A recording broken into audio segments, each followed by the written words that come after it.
이집트는 결혼에 대해서 정답이 있습니다. 결혼. 일단 사람은 결혼해야 된다. 남자든 여자든. 무조건 결혼해야 된다. 그래서 남자는 결혼 연령은 만 26세부터 30세까지, 40세까지. 여자들은 19살부터 시작해가지고 21살까지. 그 3년 동안 예, 결혼해야 됩니다. 결혼하지 못하면 이제 뭔가 좀 위험하다는 느낌이 들고 24살이 됐는데 아직 결혼 안 했다. 그러면은 얼마든지 좀 불안감이 생기고 30살이 넘었는데 아직 결혼 안 했다. 그러면은 뭔가 인생에서 잘못된 일이 생겼다는 법으로 정해진 건 아닌데 그냥 사회가 그렇다. 사회가 그렇게 하는 거죠. 아니, 그러니까 여자들은 30살이 넘으면은 아예 결혼 가능성이 없는 걸로 봐요. 결혼 가능성이 있지만 이럴 때는 솔직히 결혼했다가 이혼하거나 뭐 아내가 죽은 남자랑 결혼하거나 아니 이게 가나랑 이집트 비슷한 게 되게 많아요. 저희도 이제 결혼에 대해 진짜 민감해요. 특히 여자들도 아까 이집트 똑같이 이제 19살 이제 조금 넘어가면은 이제 그때 결혼 안 하면 이제 결혼하기 진짜 힘들어지거든요. 여자들은. 너무하네. 대학교 갈 시간 없어.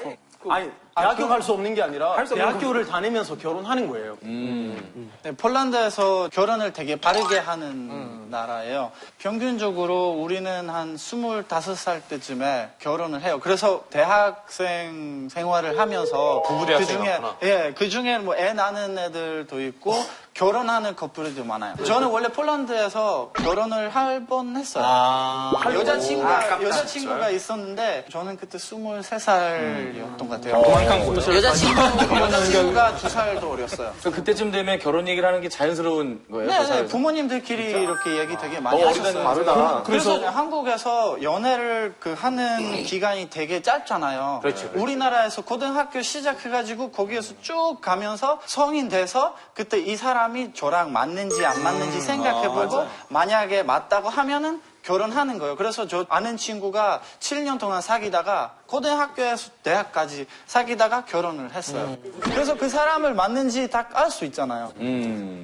사실 브라질 진짜 재밌는 케이스예요. 왜냐면 10년 전에도 우리 누나 24살에 결혼했는데 지금은 여자들이 보통 28살에 결혼하고 남자들 30살에 결혼했는데 근데 결혼하기 전에는 1년, 2년 동안 동거하면서 서로 또 알게 됐고 진짜 그 결혼 날만큼 서로 사랑하고 잘 맞는지 먼저 확인하고 나중에 결혼하는 거예요. 그러면 동거를 안 하고 바로 결혼하는 경우 별로 없나요? 있는데 사실 줄이고 있어요. 그거는 2002년에 브라질 민법이 바꿔서 그때부터는 동거는 법적으로도 인정하게 됐어요. 그러면 이제 결혼 생각이 없어도 동거해도 되는 거죠? 그렇죠. 그래도 그 법적으로는 여자들 다 보장되어 있어요. 그런 진짜 그 동거하면서 그 2년 이상이면 진짜 결혼처럼 모든 재산이 나눠야 되고 그리고 나중에 펜션도 줘야 돼. 7년의 위기라는 말이 있다며요. 7년 만에 위기? 그 얘기도 있는데 그 아기 나기 전에 위기 나야 된다고 생각해요. 그럼 그 위기 다 넘어가서 진짜 많은지 우리 진짜로 알 수 있는 거예요. 굉장히 좋은 것 같아요. 얘기하겠다. 왜냐하면 30살에 7년 지낸 다음에 난 지금 결혼은 42배 해가지고. 아니 좋은 거 같아. 질문. 그렇죠. 먼저 살아보고 내가 아이의 엄마가 될 수 있는지 이 남자가 내 아이의 남편이었지. 아버지가 될 수 있는지를 먼저 알아보고 하는 거는 하기 전에도 우리 사실 데이터 이야기하면은 브라질이 이혼율이 낮은 편이에요. 여기 있는 나라 중에 이집트 첫 번째, 브라질은 두 번째 제일 낮은 이혼율. 근데 우리 한국도 조금 다르게 살펴봐야 될 것 같아요. 제가 얼마 전에 신문 기사 봤는데 한국에서도 지금 결혼한 커플의 30%만 바로 그 혼인신고 한대요. 거의 살면서 거의 한 1년, 2년 후에 혼인신고하는 사람은 대다수래요. 아직까지는 조금 약간 결혼에 대한 확신성 없어지면서 더 신중히 우선 결혼해보고 그 다음에 어떻게 될지 한번 보는 그런 경우 점점 많아진대요. 비슷한 맥락이네. 진짜 스트레스 받아요. 뭐 이렇게 하면 안 된다. 뭐 이상 뭐 1년 동안 살았는데 뭐 그냥 마음대로 하면 되잖아요. 그럼 노르웨이 사회에서는 장담은 없어요? 네, 노르웨이에서는 결혼하는 사람은 결혼하고 안 하는 사람은 안 하고 나이가 50대 결혼하지 않은 사람은 40%예요. 결혼하지 않은데 근데 아이도 있고 동거도 하고 뭐 마음대로 살잖아요. 근데 주변 사람들이 너는 왜 그래? 그렇게 하지 않아요. 그러면 딴 거 없어요? 다른 스트레스는 없어요? 노르웨이 뭐 이래야 된다? 노르웨이는 독립해야 되는 것은 정답 있어요. 독립을 해야 된다고? 네, 독립을 해야 돼요. 늦어도 20대 독립하지 않으면 아주 이상하게 생각해요. 왜냐면 뭐, 엄마 아빠랑 같이 산다 그러면. 부모에게 부담을 마마보이 주니까 같은 거구나, 마마보이. 네, 어떤 부모가 아들에게 뭐 계속 나가라고 했는데 나갔어? 네, 아들은 나가고 싶지 않다고 고향집에서 살고 싶다 했는데 부모가 변호사랑 이야기하고 아들을 신고했어요. 아들 몇 살이에요? 무슨 죄로 신고했어? 아들은 11대 42. 아들이 46살 안 나왔어. 신고한다, 그거. 무슨 죄목으로 신고를 해요? 주거 침입죄인가? 주거 잔류죄. 어떤 기약은 없으니까 가족이라고 해도 계획이 없으면 법적으로 그렇게 그렇게 할수 해결할 수 있어요. 아니 결혼은 마음대로 하라면서 왜 집에 있지 못하냐냐. 알겠습니다. 자, 우리나라 얘기 들어보니까 약간 우리 지금 되게 많은 사람들이 전답사고에 없다고 했지만 제가 보기에는 저희 다 옛날에 전답사고에 있었어요. 왜냐면 전답사고에 만드는 사람들이 결론 저희 부모님이랑 개천 시대예요. 왜냐면 모든 사람들이 자기가 잘 먹고 살기는 그렇게 바래요. 물론 약간의 문화 차이 있지만 다 비슷한 것 같아요. 어느 정도 사회가 다 어느 정도 좀 잘 먹고 살고 변해지면 전답사고에 조금씩 이렇게 자연스럽게 없어지는 거예요. 한국도 많이 바뀌고 있고 많이 바뀔 거예요. 전답사고에 아직 있는 이유가 그런 것 같아요. 이 비정상회담이 전 국민의 사랑을 받잖아요. 네. 그 자체가 정답사였던 한국이 변화하는 거예요. 그 자체가 정답처럼 살던 한국인들이 여러분들의 삶의 얘기를 들으면서 나도 좀 다르게 살아볼까? 다른 나라는 어떻게 살지? 한국이 변화하고 있는 거예요. 한 번도 안 보셨잖아요.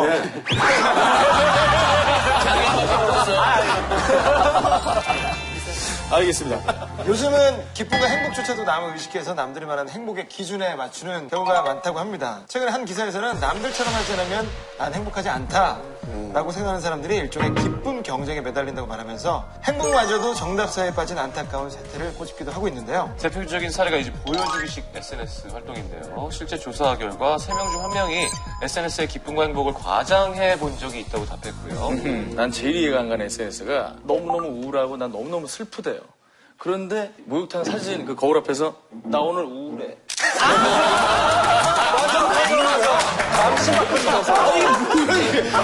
우울한데 왜 SNS를 그리고 있어? 난 너무 이해가 안 가.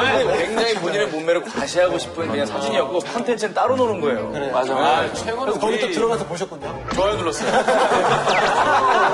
자, 알겠습니다. SNS 유형이 있대요. 페이스북은 내가 이렇게 잘 살고 있다. 그렇지. 라는 느낌이고 인스타그램은 내가 이렇게 잘 먹고 있다. 블로그는 내가 이렇게 전문적이다. 그렇지. 카카오 스토리는 내 아이가 이렇게 잘 크고 있다. 아이가 동영상이야. 내 아이가 잘 크고 있다. 혹은 나 여기 산 갔다 왔다. 자, 즉석 설교를 바로 해보겠습니다. 남들에게 뒤처지고 싶지 않아서 올리는 행복 과장 SNS 정상이다 vs 비정상이다.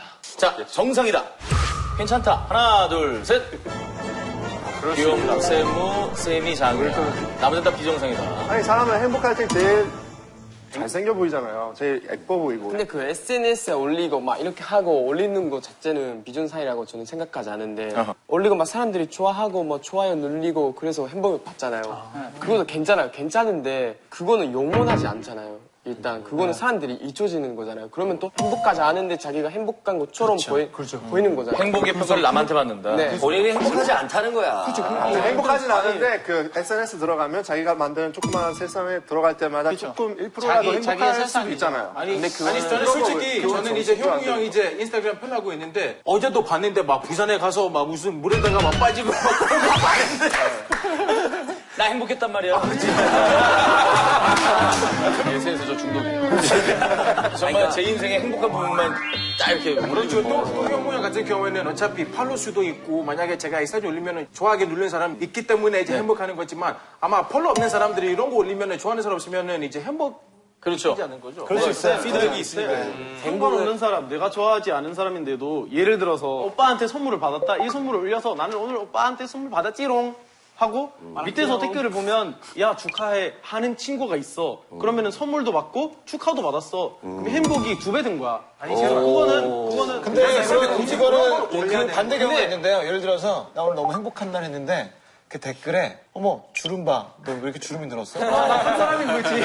아니 근데 그런 댓글이 이건 불특정 다수가 댓글을 쓰잖아요. 우리 친한 사람이 아닌 사람들도. 그러니까 행복해서 올린 사진인데 결국 불행해지는 경우가 있는 거예요. 중요한 게 뭐냐면은 행복을 나누는 것 자체가 되게 좋은 거잖아요. 그러니까 그런 말도 있잖아요. 행복이라는 거는 사실 나누면 곱하기 되는 거라고. 그거는 나누는 것 자체가 문제 아닌데, 그러니까 여기서 뒤처지고 싶지 않아서 그거 올리는 거잖아요. 그러니까 그거는 이제 어떤 덴마크 과학자 그런 얘기했는데 사실 비교하는 순간부터 행복의 끝이고 그 다음에 이제 불행의 시작인 거죠. 그러니까 경쟁 사회에서 비롯된 행복, 경쟁이 되는 거잖아요. 그러니까 내가 그냥 그 행복을 단순히 나누고 싶어서 그런 게 아니라 지금 남들 더 행복할까봐 그거 올리는 거 그거는 정상을 보세요. 만약에 확실한 건 이건 있는 것 같아요. SNS를 통해서 내가 행복하는 걸 알리는 건 사람들은 꼭 행복해야 한다는 정답이 있기 때문에 알리고 싶은 거지. 근데 문제는 뭐냐면 내 행복을 사람들한테 많이 알릴수록 정작 나는 불행해지더라고요. 맞아요. 왜냐면 그거는 중독이 되는 거죠. 그러니까 스위스에서 그런 연구 실시했는데 덴마크 갔다 이번에 스위스 가는 거예요? 거기서 비슷해요. 타이거 보고 있나? 열심히 왔어. 여기서 얘기했던 게 사람한테 그 어떤 페이스체의 그 카운트를 자기 이제 가지고 있잖아요. 그럼 여기서 약간 왠지 중독성 걸린 사람한테 그 눈 앞에서 바로 그 카운트를 삭제한 거예요. 그리고 그 사람한테 무슨 느낌 들었는지 물어봤더니 자기 엄마가 사망했다는 거랑 비슷한 느낌이라고요. 어머. 그러니까 그만큼 내가 만약에 어떤 행복을 나누려고 자꾸 포스팅 할 때 좋아요 하나만 넣었을 때는 완전 행복한 건데 그거 점점 올라가면서 이거 중독이 되는 거잖아요. 그리고 좋아요 안 따라왔을 때는 우울증이 걸리는 거예요. 그거는 증명된 과학적인 중독성이에요. 저는 SNS 자체가 그런 차량 위에서 만드는 것이라고 생각하잖아요. 누가 라이크는 안 눌러도 나는 뭔가 하는 일이 있잖아요. 그것 때문에도 제가 만약에 친구 없어도 올리고 결국에 저의 뭔가 기록이 역사 같은 거 생기잖아요. 정말로 행복하고 좋으면 뭐 올리는 게 다 좋은데 중에서 행복하지 않아서 행복한 사진 올리는 사람들 많잖아요. 그것도 회복을 되는 거예요. 아니에요. 행복되지 않아요. 그거 행복 같은 거짓말이 돼요. 그래서 계속 나는 행복해요. 괜찮아요. 이라고 생각하게 되고 정말 행복을 잊어버리게 되는 거예요.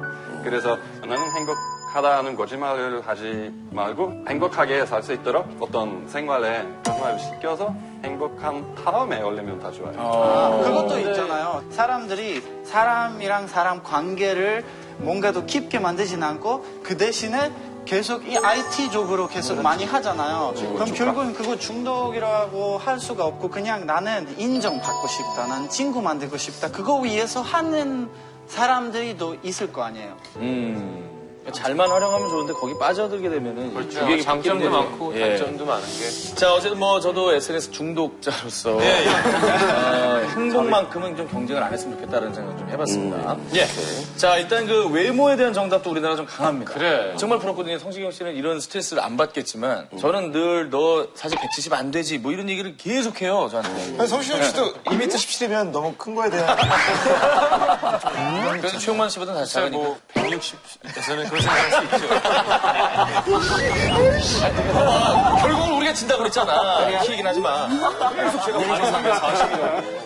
아니, 그러니까 키가 남자는 173 정도 이상이 돼야 되고 여자는 160은 이상이 돼야 평균이라는 인식이 강해요. 그래서 이 정도 못 미치면 컴플렉스로 작용하기도 하거든요. 각 나라에 혹시 이렇게 외모 정답 같은 게 있나요? 일단 키 얘기 나서니까 노르웨이는 어때요? 노르웨이는 뭐 키의 평균이 되게 높아요. 그죠? 남자는 182, 여자가 168. 남자 평균이 180이라고요? 나 여자 평균이다. 근데 노르웨이는 한 2m 정도 넘어야 키가 크다. 강성범 씨가 넘어요, 강성범 씨가. 우리 노르웨이에서는 뭐죠? 한 2m 정도는 넘어져야. 아, 제 농구 좀 하겠구나. 농구 포인트가 좀 하겠구나. 그러면 형이 노르웨이에서 키가 큰 그 순간이었습니다. 보통인데 보통이라서. 니콜라이 몇인데요, 키가? 저는 190이에요. 190? 보통이에요. 2m 넘으면 2m 넘으면 중학생도 있어요. 그래서 중학교 때는 1m 중학생이라고 네, 있어요. 제 친구가 중학교 3학년 때 210이었는데 근데 정답 있는지 궁금해요. 만약에 뭐 160이시면 뭐 기가 작으면 뭐 이거 작으면 그냥 네. 그런데 노르웨이에서는 키보다는 근육이 훨씬 더 중요해요. 왜냐면 다 키가 크니까. 작아도 근육이 많으면 다 괜찮고 많으면 많을수록 좋고 건강을 위해서 운동하는 것보다는 외모를 위해서 운동하고 보여주는 몸. 네, 그래서 그런 스테로이드도 있잖아요. 그건 맞아요. 되게 많이 심각한 문제예요. 노르웨이에서는 2015년 3년 안에 1,500만 명이 잡혔어요. 그것은 노르웨이에서 반려부. 네, 1,500명이죠? 1,500명. 아니, 유현 씨가 전문가로서 이 스테로이드 쓰면 어떻게 되는지 얘기 좀 해주세요. 쉽게 말씀을 드리자면 헐리우드에 가장 근육질 배우 두 분이 계세요. 아놀드 슈왈제네거? 아놀드 슈왈제네거하고 실버스타 스텔론하고. 실버스타 스텔론은 자제분들이 다 심장이 안 좋게 태어났어요. 그 원인을 스테로이드로 보고요. 네, 그리고 아놀드 슈왈제네거의 스테로이드 과다 복용으로 심장 수술을 2-3번이나 받았어요. 부작용이 있죠. 도 받았다고 얘기 들었어요. 그 스테로이드의 가장 큰 부작용 중에 하나가 뭐냐면 몸은 좋아져요. 근데 남자 구실은 못해요.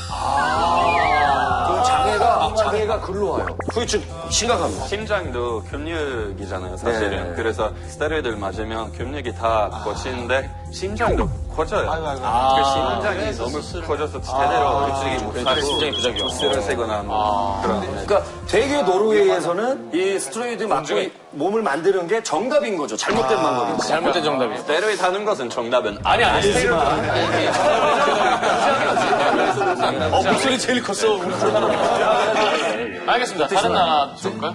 브라질에서 사실 얼굴이 얼마나 예뻐도 가슴이 작으면 아니면 엉덩이 작으면 자기가 예쁘지 않다고 생각하는 거예요. 얼굴이 이뻐도? 네, 얼굴이 이뻐도 몸매를 더 중요하게 생각하는구나. 엉덩이나 뭐 가슴이 되게 중요하다고 생각해요. 그 세계에서 성형수술 제일 많은 나라는 바로 브라질이에요. 성형이 얼굴이 아니라 몸이겠네요. 얼굴이 많이 안 해요. 사실 가슴이나 엉덩이 되게 많이 해요. 여자분들 스트레스 받겠다. 수술, 저희 엉덩이 수술 안 하지만 가슴 수술 좀 많이 해요.